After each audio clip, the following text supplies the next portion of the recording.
बिस्मिल्लाहिर्रहमानिर्रहीम। अस्सलामुअलैकुम वरहमतुल्लाहि वबरकातुहू। बदनसीबी की पहचान।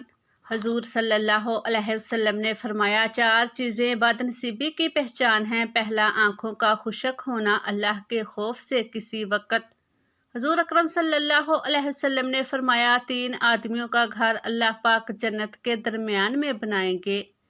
नंबर एक, वो शख्स जो हक पर होते हुए अल्लाह ताला की रज़ा के लिए झगड़ा छोड़ दे। नंबर दो, वो शख्स जो मजाक में भी झूठ ना बोले। नंबर तीन, शख्स जिसके अखलाक अच्छे हों। हज़रत सैयदना अबू अमामा रज़ी अल्लाह ताला अन्हो फरमाते हैं कि रसूलुल्लाह सल्लल्लाहु अलैहि वसल्लम ने फरमाया कि जन्नत के अतराफ में एक घर का जामन हूँ जो हक पर होने के बावजूद झगड़ा छोड़ दे, और इस शख्स के लिए जो मजाक में भी झूठ बोलना छोड़ दे। जन्नत के वसत में एक घर का मालिक हूँ, आला जन्नत में एक मकान का जामन हूँ। चार चीज़ें इंसान को परेशान और बीमार करती हैं: ज़्यादा बातें करना, ज़्यादा सोना, ज़्यादा खाना, ज़्यादा लोगों से मेल जोल करना। चार चीज़ों से रिज़्क़ की फरावानी रुक जाती है: सुबह फजर से तुलू आफ्ताब तक सोना, नमाज ना पढ़ना या पाबंदी से ना पढ़ना, सुस्ती करना, धोखा देना। चार चीज़ों से रिज़्क़ बढ़ता है: रातों को उठकर इबादत करना, बहुत ज़्यादा अपने गुनाहों पर पशेमान होना, सदका खिरात करना, ज़िक्र अज़कार करना, अल्लाह तबारक व तआला को याद करना। हज़रत मोहम्मद मुस्तफ़ा सल्लल्लाहु अलैहि वसल्लम ने इरशाद फरमाया कि आप जब भी खाना खाओ तो भूख रख कर खाना खाओ ताकि आपकी सेहत बरकरार रहे, आप किसी बीमारी में मुब्तला ना हो। चार चीज़ें आपको ख़त्म कर देती हैं: परेशानी, भूख, देर से सोना। चार चीज़ें इंसान के चेहरे की रौनक को बढ़ा देती हैं, चेहरा रोशन मुनव्वर हो जाता है। नंबर एक, परहेजगारी। नंबर दो, वफादारी। नंबर तीन, रहमदिली। नंबर चार, दूसरों की बगैर कहे इनकी मदद करना। आप सल्लल्लाहु अलैहि वसल्लम ने फरमाया, एक आदमी की जब मौत का वक़्त आया और वो अपनी ज़िंदगी से मायूस हो गया तो इसने अपने अहलो इयाल को वसीयत की कि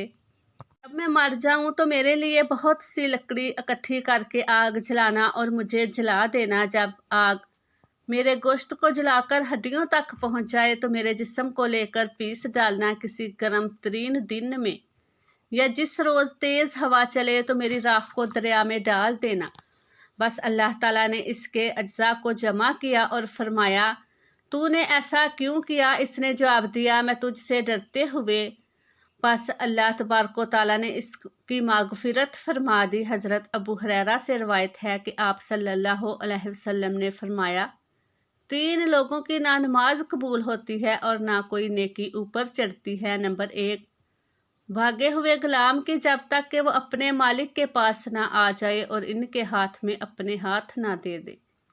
नंबर दो, ऐसी औरत जिससे इसका शोहर नाराज़ हो। नंबर तीन, मस्त शराबी की जब तक शराब का असर ख़त्म ना हो जाए। हदीस नबवी सल्लल्लाहु अलैहि वसल्लम है, औरत के लिए इसका शोहर जन्नत या जहन्नम है, क्योंकि इसके हक़ को अदा करके जन्नत पा सकती है।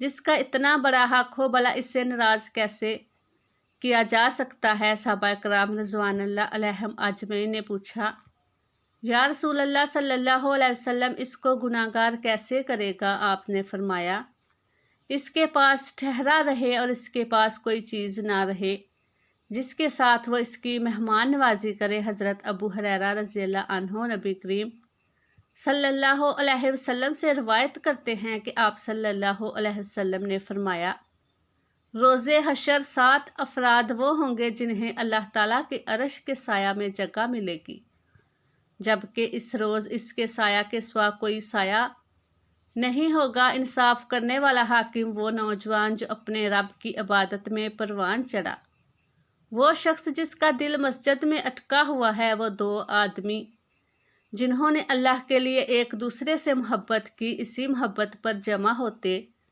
और इसी पर एक दूसरे से जुदा होते थे। वो आदमी जिसने सदका दिया और छुपा कर दिया, यहाँ तक कि इसके बाएं हाथ को पता नहीं चला कि इसका दायां हाथ क्या खर्च कर रहा है। फ़र्ज़ नमाज, फ़र्ज़ ज़कात, फ़र्ज़ रोज़ा ज़ाहिर करने में कोई हर्ज नहीं, बल्कि बेहतर है اس لیے فرض نماز مسجد میں باجماعت ادا کی جاتی ہے۔ فرض زکوٰۃ اور فرض روزے کا بھی قریب کے لوگوں کو علم ہوتا ہے، لہٰذا فرائض کا اظہار ناپسندیدہ نہیں ہے، بلکہ فرائض کی ادائیگی مسلمانوں کی اسلام کی علامت ہے۔ البتہ نفلی نماز، نفلی روزہ اور خاص طور پر نفلی صدقہ لوگوں کے سامنے خود ظاہر کرنا ناپسندیدہ عمل ہے۔ نفلی صدقہ اللہ تعالیٰ کے غضب کو دور کرتا ہے، آدمی کو جہنم سے بچاتا اور خاتمہ بالخیر کا ذریعہ ہے۔ اس لیے حسب استطاعت خاموشی کے ساتھ چپکے چپکے نفلی صدقات کا اہتمام کرنا مومن صادق کے ایمان کی علامت ہے۔ واضح رہے کہ نفلی صدقے کا ثواب ضائع کرنے والی دو چیزیں ہیں، ایک دکھاوا اور دوسرا صدقے کا احسان جتانا۔ قرآن مجید میں ارشاد ہے، اے ایمان والو، اپنے صدقات احسان جتا کر اور تکلیف پہنچا کر ضائع مت کرو، جیسے وہ شخص جو اپنا مال لوگوں کو دکھانے کے لیے خرچ کرتا ہے۔ سورۃ البقرہ۔ لہٰذا نفلی صدقہ دیتے وقت اپنے آپ کو ان دو خرابیوں سے بچانا نہایت ضروری ہے، ایک یہ کہ صدقے کا اظہار اور دکھاوا نہ ہو، دوسرے صدقہ دے کر جتایا نہ جائے بلکہ نیکی کر دریا میں ڈال کے محاورے کے مطابق صدقہ دے کر بالکل بھول جائے، کیونکہ آپ کا پروردگار اللہ تعالیٰ جس کی رضا کی خاطر آپ نے صدقہ دیا ہے وہ نہ بھولتا ہے نہ فراموش کرتا ہے، لہٰذا آپ کو اپنا صدقہ یاد رکھنے کی کوئی ضرورت نہیں۔ وہ آدمی جس نے تنہائی میں اللہ کو یاد کیا تو اس کی آنکھوں سے خوف خدا کے باعث آنسو بہنے لگے۔ کسی بھی مسلمان کے دل میں اللہ تعالیٰ کی محبت و خشیت عظیم نعمت ہے جو اس کے کمال ایمان کی علامت ہے۔ مجمع میں اللہ تعالیٰ کے ذکر پر آنکھوں میں آنسوؤں کا آ جانا بھی رحمت ہے، لیکن اس میں ریا یعنی دکھاوے کا قوی امکان ہے، جبکہ تنہائی میں اگر کوئی بندہ مومن اللہ تعالیٰ کو یاد کر کے اور اللہ تعالیٰ کی محبت و خشیت سے اس کی آنکھیں آنسوؤں سے بھیگ جائیں تو یہ ایسی نعمت ہے جو آدمی کو عرش کے سائے میں پہنچا دے گی، کیونکہ تنہائی میں کوئی دیکھنے والا نہیں ہے، صرف بندہ ہے، اور اس کا پروردگار ایسے تنہائی میں محبت و خشیت کی کیفیت کل بوجھ و ورا طاری ہوتا ہے، پھر اس محبت و خشیت کا دل سے نکل کر آنکھوں تک آ جانا مومن کی رگ رگ میں اللہ تعالیٰ کی محبت سریت کر جانے کی علامت ہے۔ سچی محبت تو وہی ہے جو صرف محب اور محبوب کے درمیان ہو، نہ کہ منبر و محراب اور سڑکوں بازاروں میں اس کا اظہار کیا جا رہا ہو۔ اللہ پاک ہمیں دین کی مکمل سمجھ نصیب فرمائے اور اللہ تعالیٰ ہمیں نیکی کی بات سننے، سمجھنے اور اس پر عمل کرنے کی توفیق عطا فرمائے۔ اللہ تعالیٰ میرا سنانا اور آپ کا سننا اپنی بارگاہ الہی میں قبول و منظور فرمائے، آمین۔